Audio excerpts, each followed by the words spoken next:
Vamos a empezar con la parte de sarcoma de partes blandas. Respecto a esto, se ubican sobre todo en lo que vendría a ser miembros inferiores.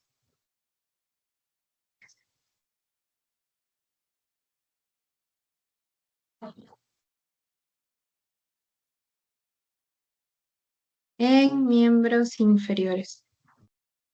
La presentación, y justo como se ve acá, por ejemplo, este sería un sarcoma de partes blandas, está en la pierna, en el muslo. Hay dolor, aumento de volumen, como se ve acá, pérdida de la funcionalidad y que puede conllevar a fracturas. Eso es lo que los caracteriza. El diagnóstico se hace principalmente con resonancia magnética de contraste. Ese vendría a ser el a diferencia de otros tipos de cáncer en los que uno ve partes óseas, como en cáncer de pulmón que utilizan una radiografía o una tomografía, cuando se quiere evaluar las partes blandas, como en este caso, es más útil la resonancia magnética. Factores que indican mal pronóstico es que sea un tumor grande, que este sea más de 5 centímetros y que sea una ubicación profunda, más allá de la fascia. Acá, como dije, el diagnóstico puede ser con la resonancia magnética con contraste y de acá se va clasificando si es superficial, si es más de 2 centímetros y menos de 4 centímetros, se toma una biopsia y se ve si es que es benigno, se hace la decisión de esto y se va a observar. Y si es, dependiendo, va para el centro de sarcoma, dependiendo ahí para su tratamiento. Y si es superficial de más de 2 centímetros, igualito se saca una biopsia y si es benigno, se observa. Si es maligno, va para que le hagan otros procedimientos.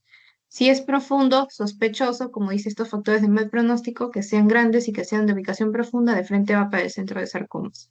Al igual que cuando sea más de 4 o más de 5.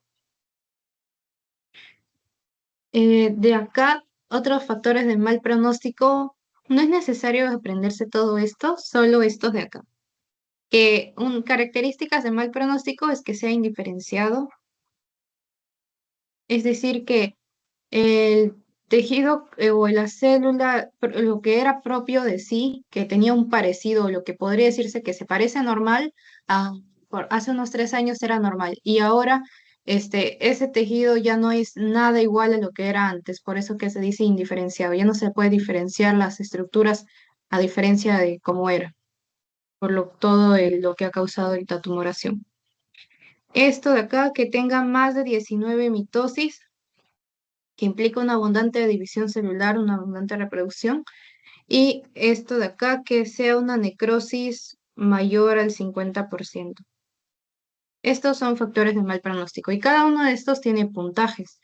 Nos dice que cuando es grado 3 es peor. En este caso, y grado 3 nos dice que es de 6 a 8 puntos y que más o menos si contamos que sea indiferenciado ya van 3 puntos.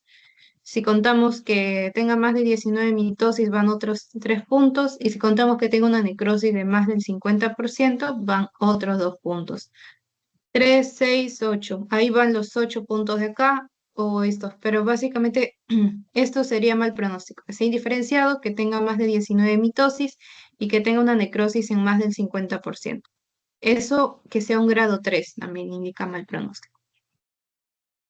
El tratamiento es la cirugía. Lo que se busca lograr es márgenes libres, como dice que podría decirse sacar todo el tumor, evitar que quede algún rezago o parte de este para que no que no vuelva a salir.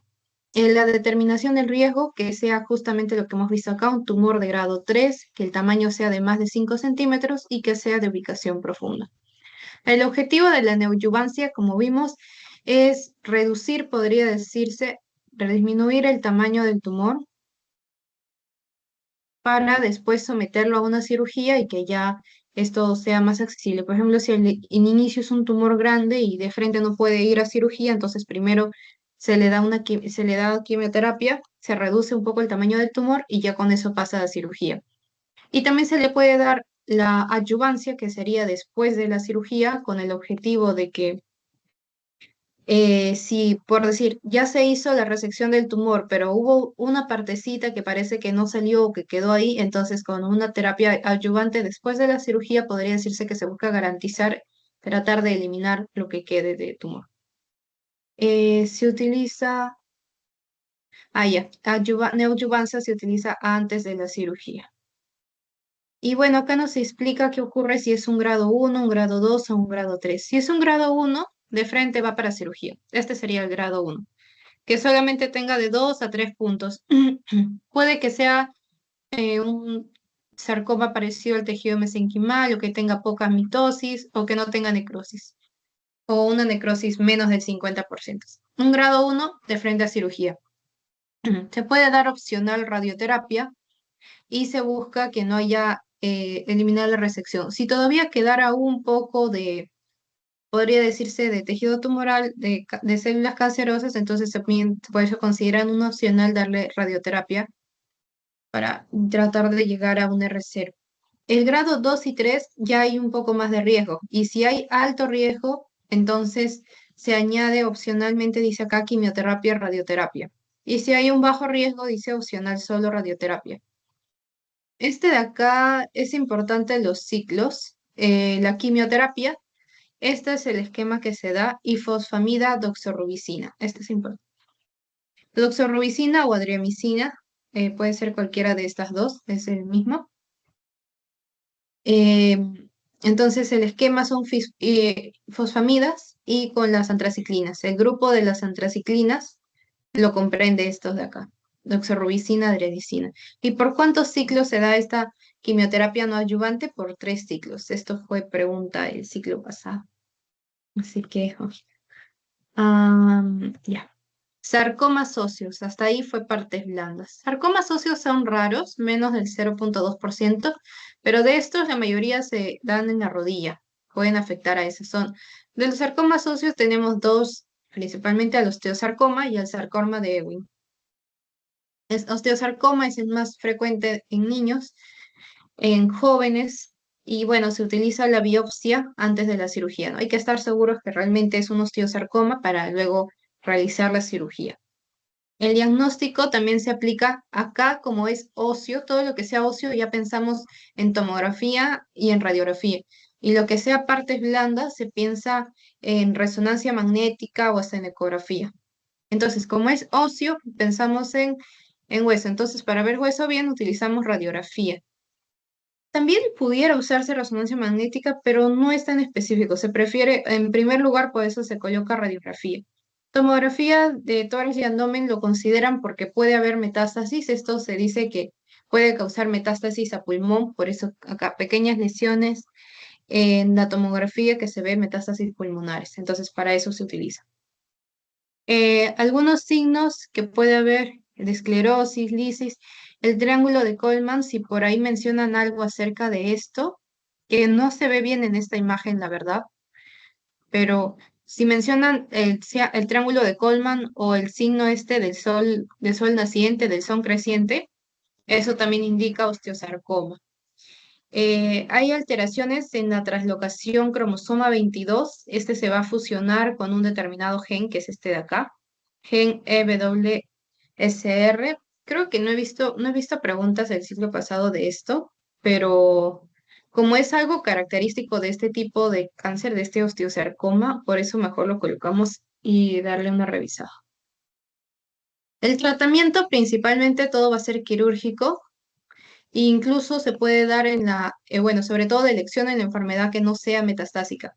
Lo que se busca es márgenes amplios, limpios, preservación de la extremidad, evitar llegar a una amputación de esta, reconstrucción y uso de prótesis. La neoadyuvancia que dijimos que se daba antes de la cirugía, porque al inicio puede parecer un tumor irresecable que no es conveniente darle cirugía, pero si se puede dar esta quimioterapia antes, entonces se disminuye un poco el tamaño del tumor para que así sea más fácil realizar la cirugía. Y para esta neoadyuvancia se utiliza este esquema de acá así como en partes blandas teníamos ifosfamida, doxorubicina, acá en sarcomas óseos tenemos el MAP, que viene a ser la M de metrotexato, la A de adriamicina, y la P de los platinos, como dentro de esos el más usado, el cisplatino. En la enfermedad metastásica vamos a tratar igualito con la quimioterapia, la neoadjuvancia, el MAP, y luego ya se puede realizar una cirugía. En sarcoma, ahora tenemos el segundo sarcoma, el sarcoma de Ewing. Este va a ser el segundo más común, el primero era el osteosarcoma. Este va a ser llamado sarcoma de células redondas pequeñas, que va a mostrar fusiones de genes. Este de acá, el E26 con los genes FET o EWSR1. Va a aparecer, puede aparecer 80% hasta en la segunda década, hasta los unos 20 años por ahí. Y acá la alteración está en el cromosoma 1122, que se va a fusionar con este de aquí, con el EWSR1. El cuadro clínico, similar a los demás, hay dolor, hay aumento de volumen, hay síntomas sistémicos como fiebre, anemia, pérdida de pesos y leucocitosis, y puede haber fracturas patológicas. El diagnóstico, como es sarcoma óseo, también seguimos viendo hueso, entonces vamos a utilizar la radiografía. La resonancia pide para tumor primario y la tomografía cuando sospechamos de metástasis, pero sobre todo acá la radiografía. Tratamiento, salvo que sea partes blandas, ahí sí mencionamos que sería de primera elección la resonancia magnética. Tratamiento localizado, utilizamos cirugía o quimio más radio. Si es metastásica, acá ya no mencionan la cirugía, sino acá mencionan la radioterapia y luego una quimioterapia sistémica. Acá tenemos otro esquema de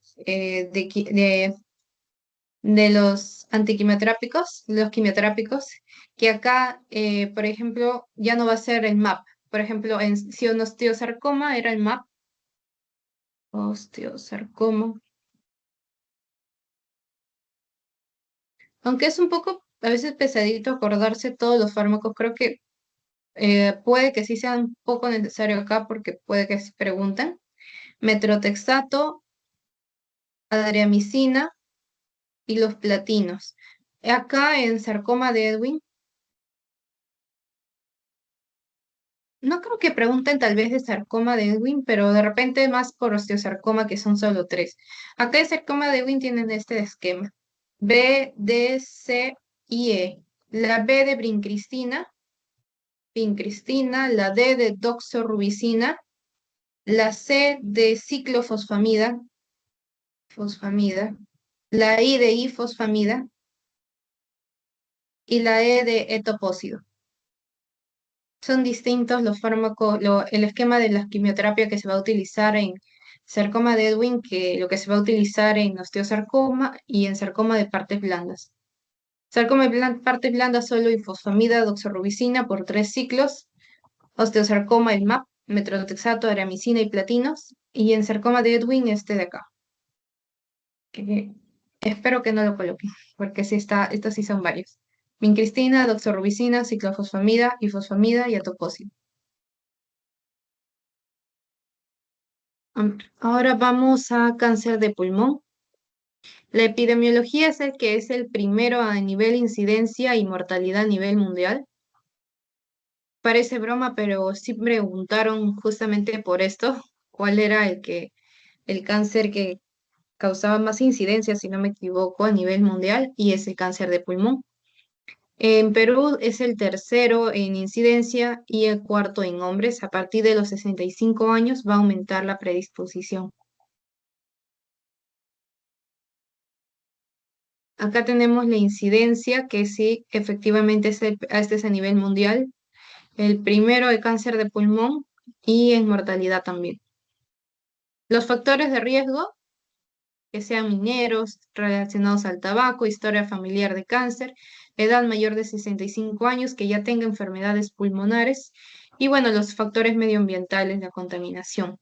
Esto de acá también importa, los tipos. Hay de células no pequeñas y de células pequeñas. Los más frecuentes son de no células pequeñas, que tenemos al adenocarcinoma y al carcinoma de células escamosas que se encuentra principalmente en los fumadores. De células pequeñas es poquito, es un 5 a 10%, pero sin embargo son los más agresivos. Más agresivos y podría decirse peor pronóstico. Y los que tienen peor pronóstico curioso es que suelen ser sensibles a la quimioterapia. En los que tienen mayor grado o los que son esos más agresivos responden un poco mejor a la quimioterapia, así que por eso se les da. El screening se utiliza una tomografía de tórax, baja dosis sin contraste. Esto lo damos según el riesgo, sobre todo si es un alto riesgo, porque ya que la tomografía también tiene radiación y entonces puede parecer un poco contradictorio, porque si hay radiación, eso de cierta forma podría incrementar el riesgo de desarrollar cáncer, pero por eso se le dice que se le da bajas dosis y sin contraste para evitar eso, y solamente en las personas que ya sean de alto riesgo que pueden desarrollar el cáncer. Y eso, según esto, lo calculan con el PAC-GIR, que bueno, dice que 20% más, un PAC-GIR de más de 20 representa 8 veces más el riesgo de desarrollar cáncer de pulmón. Y esto se calcula por el número de paquetes de cigarro que se fuma por día por el número de años que lo fuma. Todo eso dividido entre 20 y nos da el PAC-GIR. Si tenemos se dice que es un bajo riesgo cuando tenemos que la persona es menor de 50 años y que tenemos un PAC-GIR menos de 20. Entonces ahí no es necesario screening por la edad que dijimos que aumentaba el riesgo, sobre todo a mayor de 65 años, y porque cuando vimos que el PAC-GIR es más de 20, implica un riesgo mucho mayor de desarrollar cáncer de pulmón. Entonces acá no es necesario que se tome tomografía de tórax, podría decirse anual. Pero en las personas de alto riesgo, ¿quiénes son este grupo? Mayores de 55 años a 67 años, que el PAC-GIR sea más de 30 y que haya dejado de fumar hace menos de 15 años. O que también sea mayor de 50 años, que sea el PAC-GIR mayor de 20 y que tenga los factores de riesgo como hemos visto, ¿no? De repente el trabajo, que haya sido minero o de repente haya cocinado mucho tiempo con leña o que haya historia familiar de cáncer o que tenga enfermedades pulmonares previas o de repente el lugar en donde ha crecido es un lugar que hay bastante contaminación. El cáncer de pulmón puede presentar una clínica. Bueno, puede que no muy específica hasta que ya desarrolle o hasta que se encuentre avanzado, por eso que también causa ese primero nivel mundial con más mortalidad. Bueno, hay tos, hay hemoptisis, que vendría a ser esa tos con sangre proveniente del pulmón, que lo diferencia de la hematemesis, porque la hematemesis es igualito, se bota sangre, pero esa es sangre que proviene de la vía digestiva, mientras que la hemoptisis proviene de la vía pulmonar. La disnea, esta dificultad para respirar, y la presencia de sibilancias que son como esos silbidos, valga la redundancia, que se pueden escuchar tanto en pacientes asmáticos como incluso acá mencionan en pacientes con cáncer de pulmón. Acá sí, como dice el diagnóstico, se utilizaría la tomografía y, bueno, sacar una muestra de una biopsia y estadificar. Acá en el estadiaje no es necesario aprenderse todo el TNM, que este es con lo cual se clasifica, pero sí vamos a recordar dos cositas importantes, el T4 y el N3. ¿Por qué? Porque de acuerdo a estos dos nos indica si el tumor podría decirse se opera o no se opera. Y es que a partir de estos dos ya no se opera, no operable. No se opera porque en T4 el tumor ya está más de 7 centímetros, ya está muy grande y compromete diafragma y vasos. Y en N3 ya significa que hay compromiso ganglionar de metástasis en ambos lados del mediastino. Entonces, por esos motivos, esto ya no se considera una opción de cirugía. ¿Qué nos dice acá? Bueno, esto ya lo habíamos repasado ayer. T de tumor primario, N si afectaba ganglios y la M de metástasis, que acá ya no la puse porque igualito cuando vemos metástasis ya no se opera. Al menos en cáncer de pulmón. T1, TX dijimos que no se puede especificar. T1 es un tumor de menos de 3 centímetros. T2 más de 3 pero menos de 5 centímetros. T3 es de 5 a 7 y el T4 que es más de 7. N3 es que ya hay metástasis a mediastinos y a ambos lados, ni siquiera solamente a uno. Acá en N2 al menos dice a un lado. o ambos lados, pero acá es más, entonces T4 o N3 ya no. Y eso lo vemos acá, porque esto nos dice, la cirugía se va a hacer, esto es importante, la cirugía se va a hacer solo hasta el estadio 3A. 3B y 3C ya solamente quimioterapia y radioterapia. Entonces nos vamos a buscar. Este es nuestro estadio 3A, este es 3B y este es 3C. ¿Qué pasa aquí y acá? Entonces, nuestro 3A involucra desde nuestro T1 hasta, mira, incluso acá está abarcando hasta un T4. No es tan específico, pero mejor esto fue lo que mencionó el doctor en clase, así que le hacemos caso que dice que hasta 3A se opera y hasta ahí se opera. Debe ser porque acá, por ejemplo, en 3B ya abarca el N3 y dijimos que cuando había el N3 tampoco ya no se operaba, porque ya abarcaba bastantes ganglios a ambos lados del mediastino. Y acá en 3C igualito, ya abarca el T4 y abarca acá el N3. T4, T3, ya no se operan. A ver, la mutación más frecuente, este también creo que vino, Carras. Usualmente cuando son mutaciones, así como vimos que el BRCA1 y BRCA2 eran en cáncer de mama y que incluso en cáncer de próstata también está presente. Acá el Carras, vamos a verlo en pulmón, en cáncer de pulmón. Y el segundo más frecuente sería en este de acá, el EGFR, inhibidor de la tirosina quinasa. Acá tenemos el otro grupo, el carcinoma microcítico de células pequeñas. Este tenía un crecimiento rápido y tenía mal pronóstico. Entonces ya no se opera. Su localización es central y se asocia a síndromes paraneoplásicos como la hipercalcemia. Acá el tratamiento la enfermedad va a estar limitada a solamente darle quimio, porque como ya dijimos, ya no se opera y es de mal pronóstico, entonces quimio. Los de mal pronóstico responden relativamente bien a la quimio, entonces la quimio incluye acá platino, cetopósido y más radioterapia.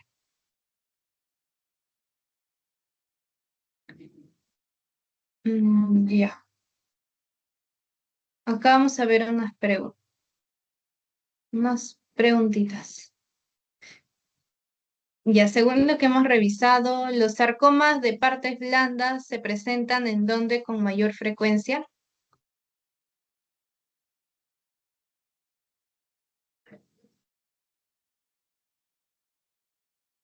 Imelda. En miembros inferiores. Sí, muy bien. Ahí, ya vamos a ver. ¿Cuál? Paciente de 55 años que acude a screening de cáncer de mama y se realiza ya. Esto lo vi y lo coloqué porque era de la clase pasada, de la clase de ayer de cáncer de mama. Entonces, como vi que vino y no comenté algo acerca del VIRAS-4, ese es su sistema de, así como acá en cáncer de pulmón están utilizando el TNM, ya. Para cáncer de mama utilizan el VIRAS y para el cáncer de tiroides el TIRAX. Eso más o menos indica, se hace una ecografía y bueno, acá es mamografía, pero en el cáncer de tiroides se hace la ecografía y ahí se va identificando las características que va a tener ese nódulo y de acuerdo a eso clasifican. Pero según esto, más o menos, ¿cuál crees que sería? Acude a un screening de cáncer de mama, le realizan una mamografía que informa un VIRAS-4. ¿Qué se recomendaría hacer?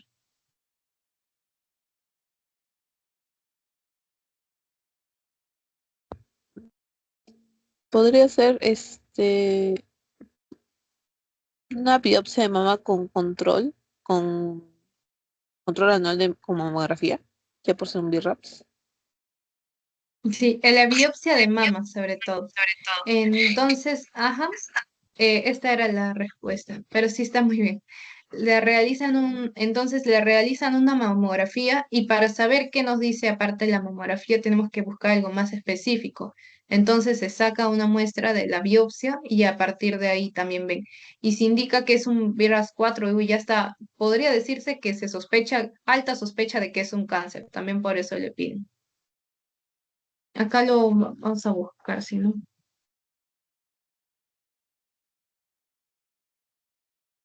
A ver, empezamos contigo. Un virus mama.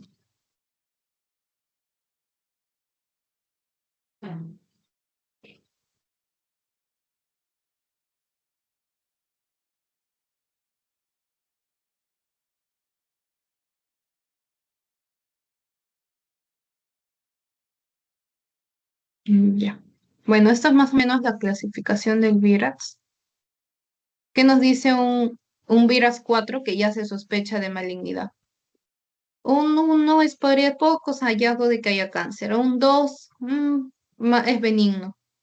Un VIRAS 3, 2% nomás de que sea cáncer. A partir de 4 ya se va sospechando de malignidad. 5 ya se sospecha de malignidad de 30 a 50.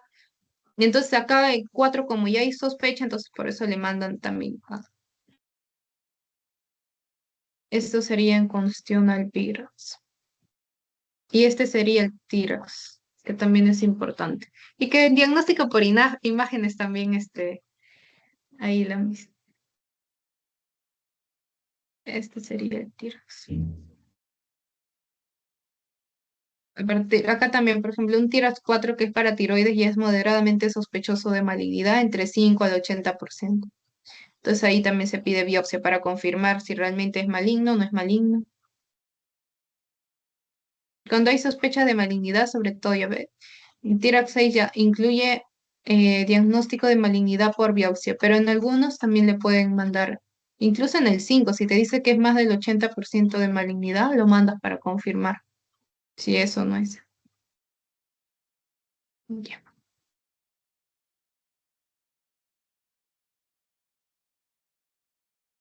entonces, seguimos.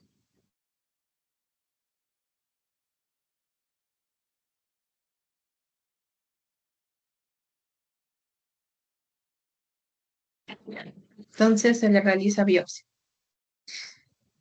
Acá, mutación presente. Ah, ya, todavía me faltó mencionar tiroides. Ya. ¿Qué otros complementos básicos son útiles para el estadiaje de un osteosarcoma? Ya dijimos cuál era el principal, pero aparte, ¿qué estudios complementarios podríamos pedir para diagnosticar un osteosarcoma?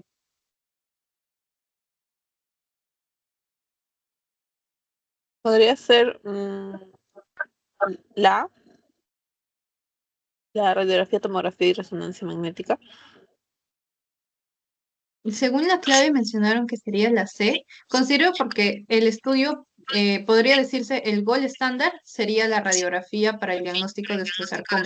Pero si nos refieren a algo más complementario como la tomografía, como para ver metástasis o la resonancia magnética, por esto lo están considerando. Pero si la radiografía también se pide en el osteosarcoma, este es el principal que se pide. Solo que como dice acá complementarios, ya van más que todo por ese punto. Mira, justo a ver. Es el cáncer que ocupa el primer lugar de incidencia en todo el mundo. Pulmón. Sí, y sí, bueno, a ver. ¿Cuántos ciclos de neoadyuvancia son adecuados para el sarcoma de partes blandas? Eran 3 ciclos. Muy bien, 3 ciclos. Ya, a ver. Lo del cáncer de tiroides, eh, tengo acá mis apuntes y voy a compartir esto, disculpa que no me dio para completarlo acá. Mm,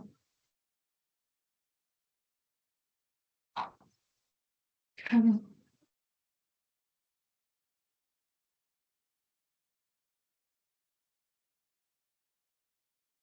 Ya.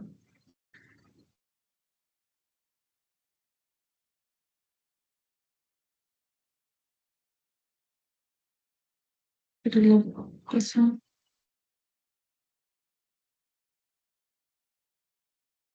Ya, creo que sí, ahora sí se ve.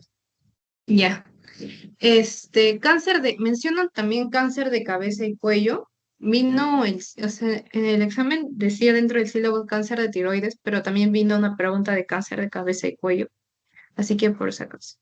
En cáncer de cabeza y cuello, el más frecuente aquí sería el carcinoma epidermoide. La mayoría ya se va a detectar lamentablemente en un estadio avanzado, donde no hay mucho que hacer.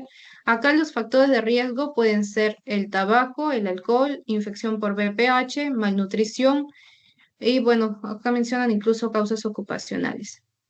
VPH sobre todo afecta a la orofaringe y este está más relacionado a personas jóvenes, ya que bueno, ese es el principal medio de transmisión. Acá está relacionado a la sobreexpresión de este de aquí, EGFR, y la mutación del P53 se sobreexpresa la ciclina D1, hay una activación del STAT. Bueno, esto ya creo que lo vamos a suprimir. Bueno, estos son los pasos, cómo se da, así como en un carcinoma gástrico, que todo empieza con una hiperplasia, un aumento en el número de células, luego pasa a una displasia, luego pasa a un carcinoma in situ y este pasa a uno invasivo. Puede ser asociado a VPH negativo. No todos los cánceres de cabeza y cuello son causados por VPH. Puede ser que la persona no haya tenido ese factor de riesgo de infección por VPH, pero igual pueda desarrollar cáncer de cabeza y cuello.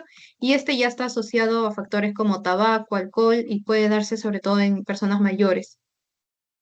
Em, y este es de peor pronóstico, es irónico. Acá tenemos el VPH positivo, que se da en la amígdala, en base de la lengua, y está más asociado a las personas jóvenes, a nivel social alto. Es no queratinizante, es asociado a las prácticas sexuales porque es el medio por el que se contrae el VPH, y este tiene mejor pronóstico. Tenemos ahora el carcinoma de nasofaringe, es queratinizante, sensible a la quimio, afecta más en jóvenes, es un cáncer de glándulas salivales. El cáncer de glándulas salivales no va a, este de aquí y este de aquí. El cáncer de glándulas salivales no va a ser sensible a la quimio y el tratamiento es con cirugía. Acá tienen un fármaco, cetuximab, pero lo bueno es que estos temas se priorizarían más que todos los primeros temas que hemos visto. Yo recuerdo que de tiroides vino por la mutación del gen, que justo es la que lo puse ahí. Entonces creo que no hay mucho problema por esto. En el cáncer de tiroides tenemos que es por células C o células parafoliculares y asociado al carcinoma medular de tiroides. Esto se caracteriza por un aumento en la calcitonina. Estos son los dos tipos, carcinoma de células C parafoliculares y los foliculares. Estos pueden ser diferenciados, papilar y folicular, o indiferenciados anaplásicos. El más frecuente es el folicular. El anaplásico es de mal pronóstico, pero no es tan frecuente. Criterios de malignidad, ecogenicidad, forma, márgenes. Esto mencionaría la parte del TIRAX.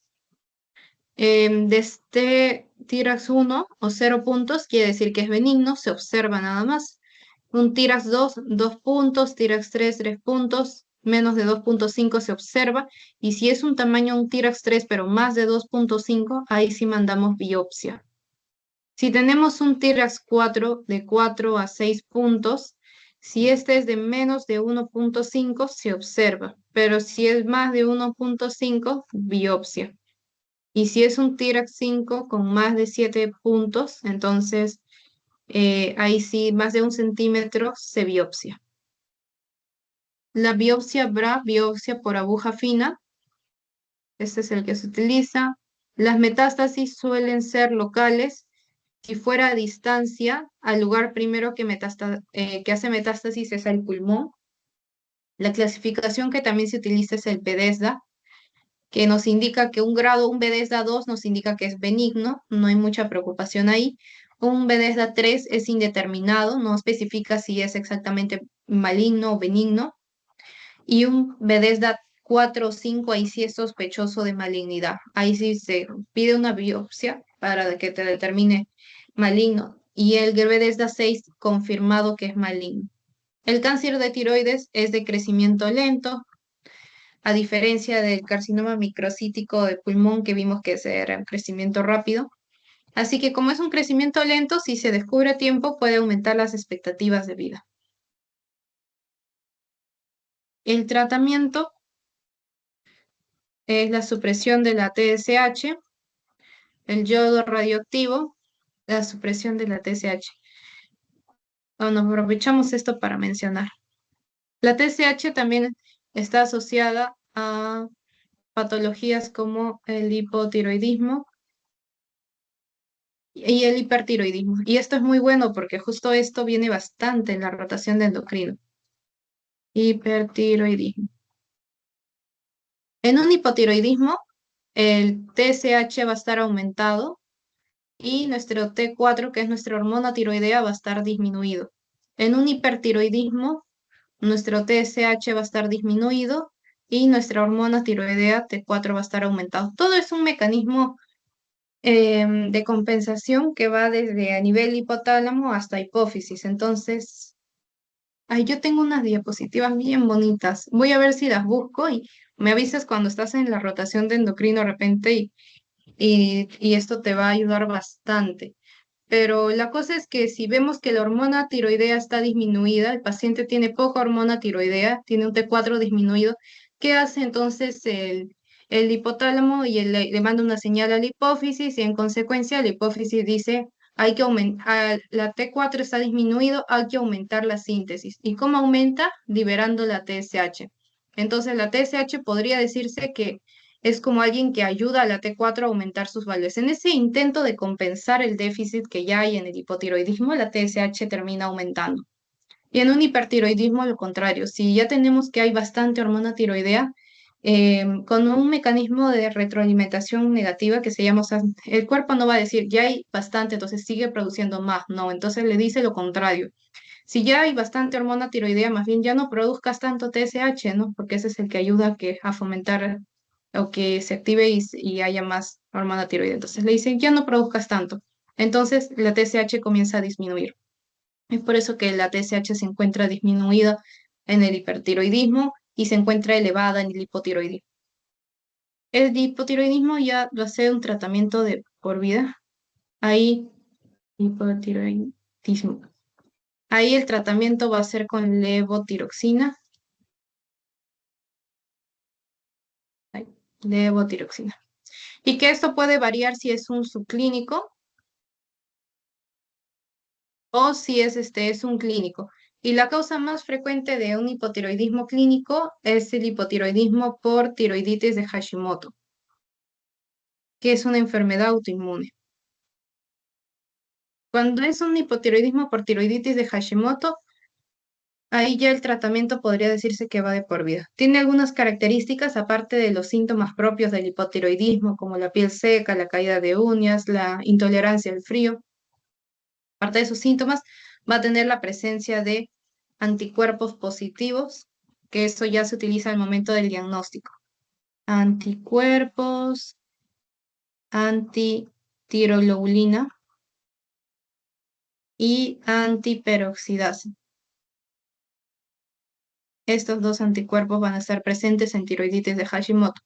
Y para calcular la dosis de la levotiroxina, 1.6 por el peso que tenga el paciente. Y de acuerdo a eso ya se va controlando con el valor de la TSH. Si vemos que le dan una dosis de fármaco que le corresponde, pero pasa un tiempo y después vuelve a sus controles y el paciente todavía tiene elevado la TSH y ahí se ve si es que tiene que aumentar dosis. Un subclínico, mm, como dice su nombre, todavía no llega a esta fase clínica, no hay anticuerpos necesariamente, puede que no hayan anticuerpos positivos, es más frecuente los anticuerpos en un tipo clínico, pero acá la hormona tiroidea puede estar normal. Acá no vamos a tener un T4 disminuido.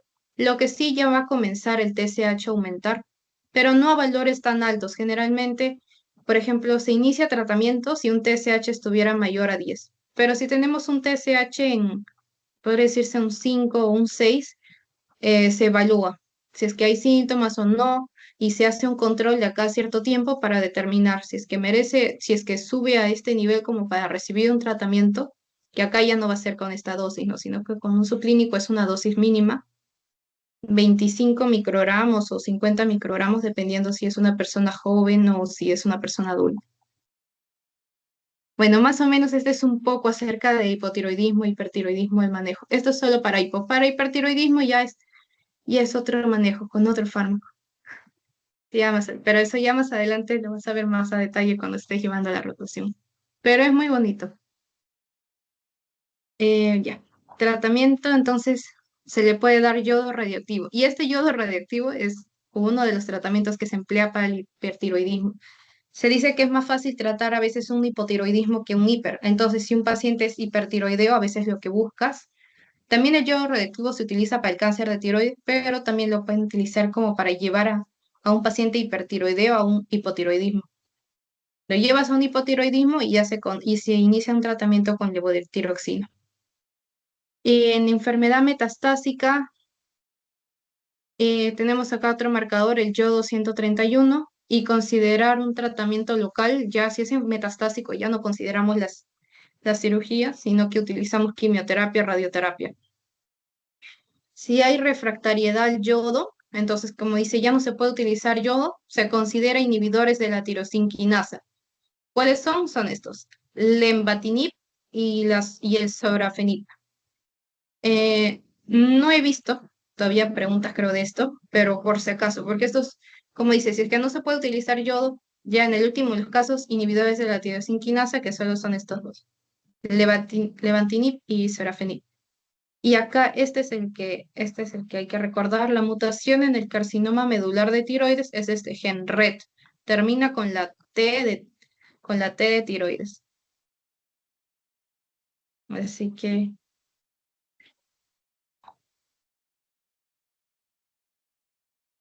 creo que ya está.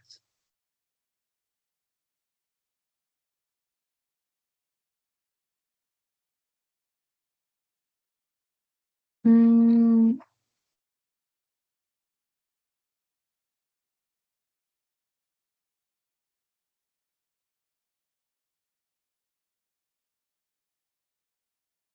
Se está compartiendo el PPT de las preguntas.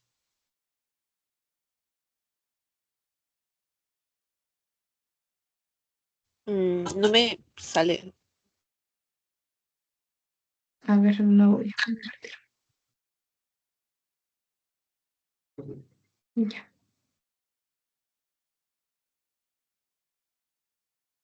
Ahora sí. Entonces veíamos acá que ahora sí podemos responderle esa, que justo era esa pregunta que le di. La mutación presente en el 25% de los carcinomas anaplásicos de tiroides. ¿Cuál era? Que nos ayudaba con la inicial también. Este de acá. La red con la T de tiroides. El carcinoma anaplásico de tiroides. Vamos a resolver las preguntitas de ayer. Acá la tengo.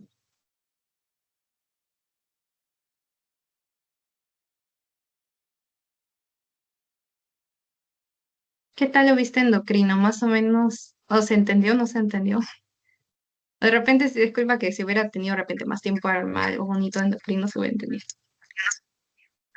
No, sí, sí se entendió, pero por ejemplo con la última parte ya con los medicamentos sí, a repasar un poquito con los medicamentos de endocrina. Sí, y a mí sí me gusta bastante endocrino. Es interesante. Así que sobra cualquier cosa me avisa. Durante su control le encuentran a un varón, ay, estos ya vimos, con BRCA mutado. ¿Cuál sería la edad en la que se debería realizarse? Era 40 años cuando teníamos mutación del BRCA, 50 cuando había antecedente de historia familiar. ¿Cuál es la variante patogénica del cáncer de próstata? Vimos que era por mutación del BRCA 1-2, este también lo encontramos en la mutación del cáncer de mama. El HER2 que vimos que estaba relacionado, pero esto no era una mutación, sino que este era, bueno, estaba relacionado a un receptor, el receptor HER2, que era un tipo. El CARRAS que hemos visto que está en el cáncer de pulmón. Y si acá estuviera el red, ya vimos que ese es en el cáncer de tiroides. Se consideraría un tratamiento incorrecto. A ver, cáncer de mama triple negativo si se le da inmunoterapia, cáncer de mama luminal, pertuzumab. Y a ver, cáncer de mama HER2 trastuzumab está bien, cáncer de mama luminal, terapia endocrina. No, el pertuzumab no lo utilizamos para el cáncer de mama luminal.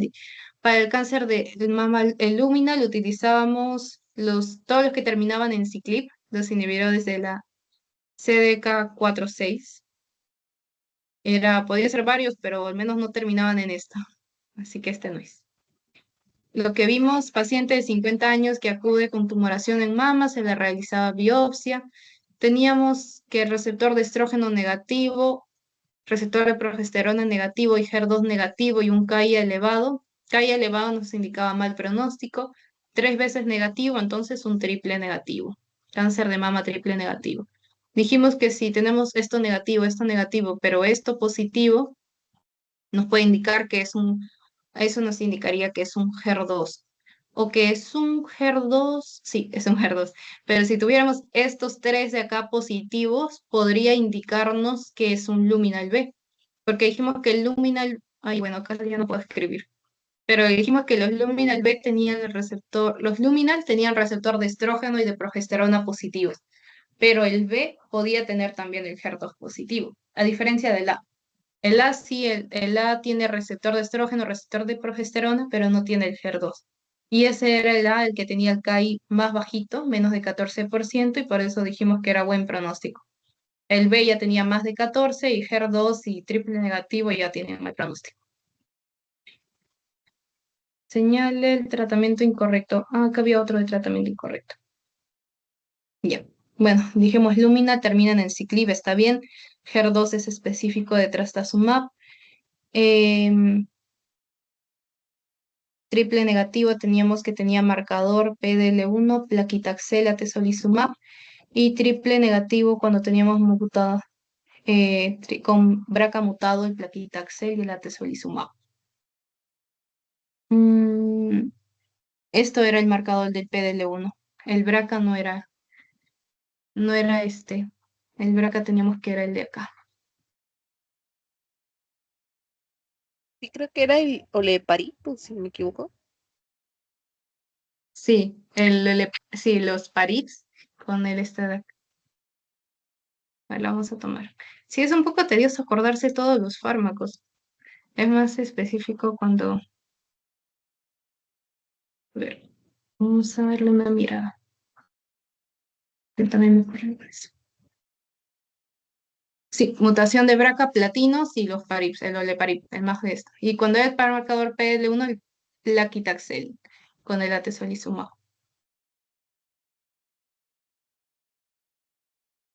Y acá estamos.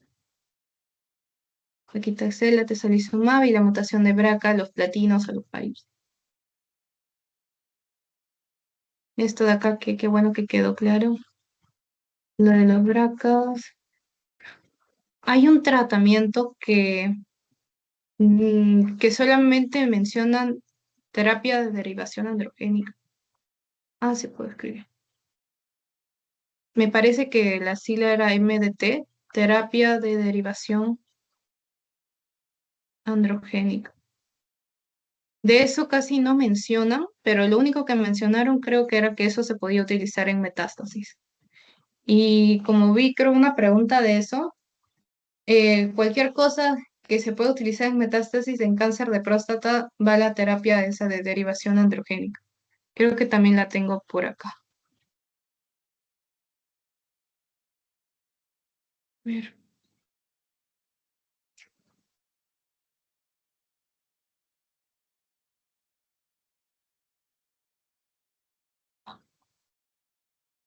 Mm, y cuando quiero que algo me cargue rápido, no me carga.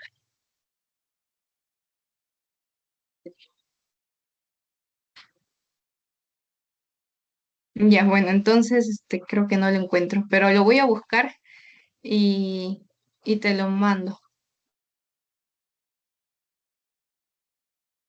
Era lo único que mencionaban. Después, todo lo demás es al menos lo que ya hemos visto. Acá está, ADT era, pero más o menos iba a ver dónde lo pongo. Solamente era como cuál es lo cierto acerca del cáncer de próstata. Vamos a colocarlo acá.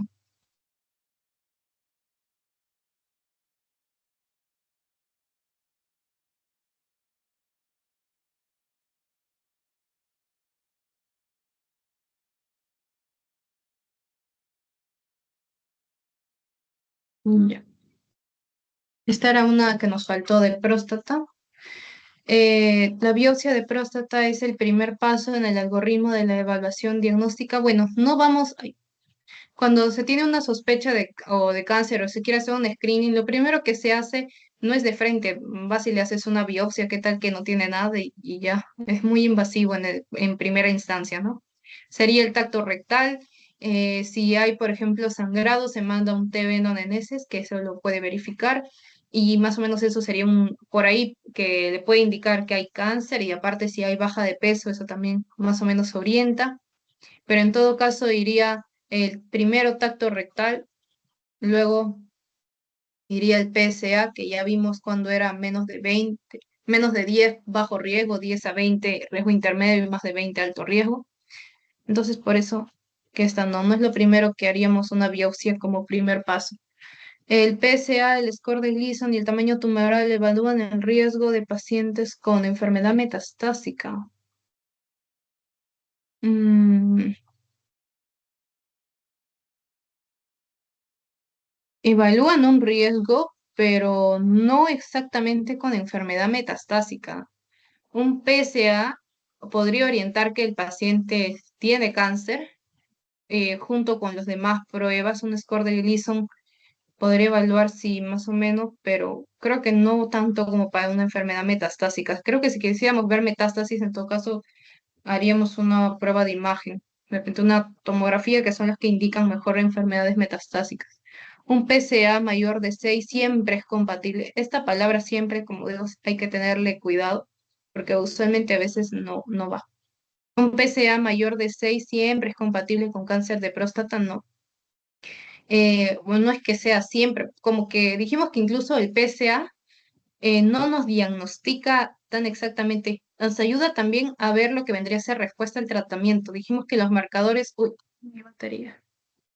Dijimos que los marcadores tumorales nos servían para eso, por así decirlo, ya se diagnosticó el cáncer, se operó el cáncer y queremos ver si hay una respuesta al tratamiento que es favorable, si no es favorable o si hay alguna recidiva. Entonces, para eso se utiliza también los marcadores de acá.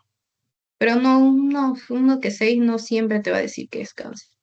Quimioterapia es el tratamiento inicial en todos, y esta palabra también siempre, ojo, en todos los pacientes con enfermedad.